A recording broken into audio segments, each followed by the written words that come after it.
Dans cette vidéo, nous allons voir une deuxième illustration du fonctionnement des switches sur Cisco Packet Tracer. Donc, comme d'habitude, on va utiliser cette fois deux postes, un premier PC et un deuxième PC. Nous allons les relier à un switch. Donc, je clique sur Network Device Switch 2960 et je vais en mettre un deuxième. Et à ce deuxième switch, je vais également relier deux PC. Donc souvenez-vous, entre un switch et un PC, on utilise des câbles droits. Donc là, je configure mes petits câbles via la face Ethernet 0 de l'ordinateur. Je fais pareil sur le switch de droite. Hop. Et entre les switches, je dois utiliser un câble croisé, puisqu'il s'agit du même équipement. Donc on voit cette fois-ci que j'ai donc deux switches, chacun relié à deux PC et eux-mêmes reliés entre eux. Donc on attend que les ports passent au vert, mais en attendant, ce qu'on va faire, c'est qu'on va cliquer sur le PC, aller dans Config, ici, puis dans Fast Ethernet 0, mettre une première adresse IP, donc 192.168.1.1. Je vais copier pour éviter d'avoir à la retaper à chaque fois. On laisse le masque par défaut. Je vais sur le deuxième PC, config, Fast Ethernet 0, IP adresse, cette fois-ci je vais mettre la pointe 2. Pour le troisième PC, config, Fast Ethernet 0, je vais mettre la pointe 3 cette fois. Et enfin, pour le dernier PC, je vais lui mettre, config, Fast Ethernet 0, la pointe 4. Avec toujours le masque par défaut.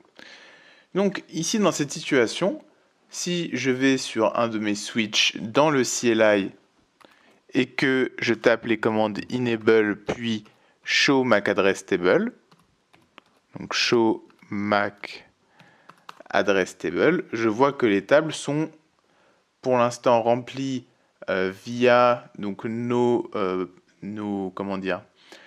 équipements qui sont connectés sur son interface Fast Ethernet 03. Donc je vais attendre un petit peu. Je regarde que l'adresse MAC est finie par 1D4D. Si je vais sur le PC de droite, je vois que son adresse MAC ne finit pas par 1D4D. Et pour l'autre PC, par contre, on voit que ici, il y a son interface qui se termine par 1D4D. Donc pour l'instant, notre switch qui est là a appris les MAC adresses ici, peut-être parce que ces PC ont commencé à émettre des requêtes. Donc on va attendre un petit peu que la table des MAC adresses se vide. Il faut attendre environ 180 secondes. Si vous n'avez pas envie d'attendre, il suffit de taper la commande clear MAC address table. Comme ça, on réinitialise entièrement la table des MAC adresses. Et pour l'instant, je n'ai plus qu'une adresse MAC, la B603. Et la B603 ne correspond ni à lui, ni à lui. C'est tout simplement l'adresse MAC du switch d'en face, mais pas des deux PC. Nous allons maintenant voir un phénomène important qui se passe au niveau des switches. Donc si je prends mon enveloppe, je fais un ping du PC1 vers le PC2, enfin du PC3, un ping de ce PC vers ce PC-là, et un ping de ce PC vers ce PC-là. Ainsi, tous les PC ont échangé une communication entre eux et les switches ont appris les adresses MAC correspondantes.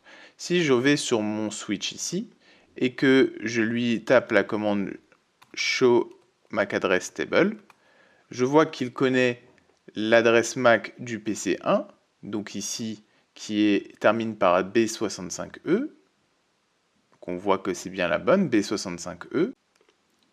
Je vois qu'il connaît sur sa face Ethernet 02 la C7B5. C'est bien l'adresse MAC de mon deuxième PC. Et on voit que sur la face Ethernet 03, il a associé trois adresses MAC.